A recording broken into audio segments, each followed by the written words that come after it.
Hello everyone, it is your favorite kind of punch, Mr.FalconPunch 996, the underrated king, the recommendation master, and of course YouTube's #1 Dorohedoro fanboy, back to bring you guys another new video. And today I'll be doing a review for the manga series known as Miami Guns. Miami Guns is a manga series I checked out expecting something along the lines of Gunsmith Cats, which if you don't know is basically an awesome 80s action movie in manga form, which you should totally check out. However, with Miami Guns, I just ended up with disappointment. Miami Guns is an action comedy ecchi series done by Momose Takahaki, and yes, I most likely butchered the crap out of his name, whose other notable works include Magikano. It was serialized in Magazine Special in 1997 and finished in 1999 with 4 volumes, which also got an anime in the early 2000s that I actually might check out later on, seeing as how the anime is a bit more over the top, as well as has Bruce Willis in anime form, which is, well, actually the only reason why I want to check it out, because that's just awesome. But getting back on track, the story of Miami Guns is of Yao Sakura Koji, a dim-witted, spoiled rich girl with a strong passion for action and being praised, who one day is targeted by an assassin, to which she is protected by the chief of police's daughter, Lua Marno, who despite being a teenage girl is somehow a cop. After seeing the action and praise that comes with being a police girl, Yao decides to become one, and she somehow does. Yeah, I'm not even going to go into the many things wrong with that right there. With Yao dreaming to become a beautiful police girl, she teams up with Lu and forms the Miami Guns, and sets off to stop crime, wreak havoc, and somehow lose their clothing along the way. Now the story of Miami Guns is just plain stupid. One could argue it's stupid because in some ways, Miami Guns is supposed to be a parody of 80s action and buddy cop movies, as well as shows like Miami Vice.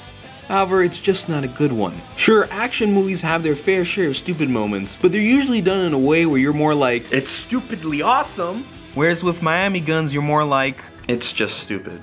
The story for the most part is just Yao and Lu going about Miami, fighting crime, and getting into some questionable events every chapter, with some things like racing, beauty contests, and the occasional two-parter to give a little spice. However, there are two things with this series story that bothered me. One is that the series towards the end seemed like it was trying to go for a proper story, but then just dropped it and ended. And two is that the actual setting of this series confuses me. Yes, the series is called Miami Guns and takes place in Miami City. However, everyone in the series for some reason has a Japanese name, and the school Yao goes to seems like your typical high school you'd see in a normal anime series, so where exactly are we?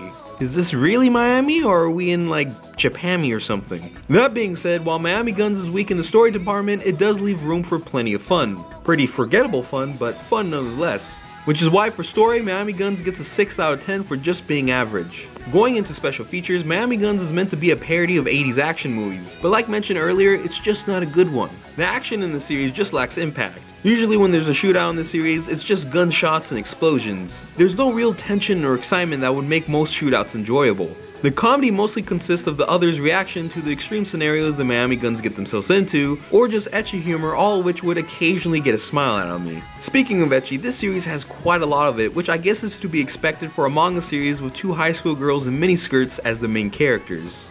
The ecchi in the series isn't too bad, and I will give the series credit as it was at least a little creative with how the ecchi was done. Though it's bogged down a bit considering that Lu and Yao are a couple high schoolers, yet they almost turn into strippers in a couple chapters, and there was a chapter where Yao massaged a guy completely naked in order to jog his memory. Yeah, remember when I said some things in the series were just stupid? Not only that, there is an overabundance of panty shots, which I've always found more annoying than a turn on. Which is why for special features, Miami Guns gets a 6.5 out of 10. As the action and comedy, which are supposed to be the series' selling point, are pretty average and sometimes just bland. However, the ecchi does spice things up for the series, even if there are some things that kinda irk me about it. When it comes to the character department, Miami Guns is severely lacking as our main duo just aren't very likable.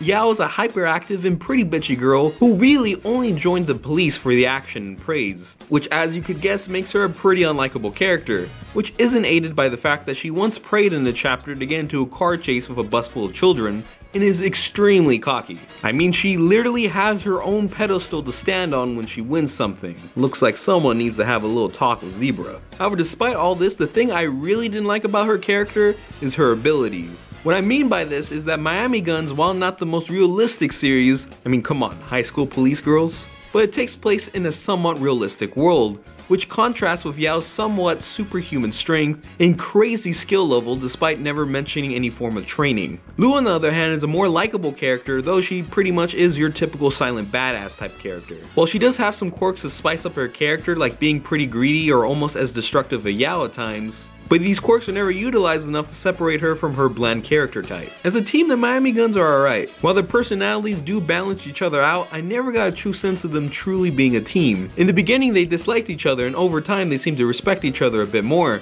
However, I feel a chapter or even just a couple panels of them just hanging out would drive their relationship as a team a bit better. Besides Lu and Yao, there really isn't much to talk about in terms of characters, as the only other somewhat notable characters are Lu's father, the chief of police, who's always fighting with Yao, and an alligator mascot that Miami Guns pick up later on.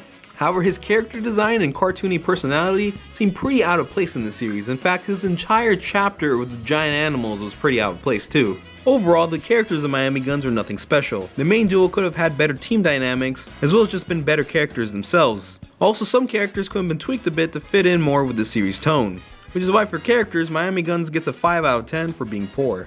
When it comes to art for Miami Guns, there really isn't much to talk about. It's not bad or anything, but at the same time, it's nothing mind-blowing. The character and setting designs are decent, and the action when it hits is not jumbled up. Though for some reason midway through the series, Yao gets a character redesign that's just so sudden, which for some reason a couple chapters later just disappears. But my main problem with the art in the series is that it doesn't have its own unique flair and looks pretty typical, which is why the art gets a 6 out of 10 for being average. Regarding my personal entertainment with this series, I really did want to like Miami Guns. It had the potential to be something like the series I mentioned earlier, Gunsmith Cats, which featured great comedy, amazing action, memorable characters, and a main duo who had a pretty good chemistry. All of which is what I wanted from the series. However, it just didn't deliver. The action and comedy are alright, the characters could have been done a lot better. However, as negative as I've been with this series, it still is pretty fun. Yes, it's stupid and has plenty of flaws. However, as a series just to read to kill some time or to get a little amusement out of, Miami Guns is a perfect little read, which is why for entertainment, Miami Guns gets a 7 out of 10. And now it's time to get all the scores given throughout this review and calculate them into a final overall score.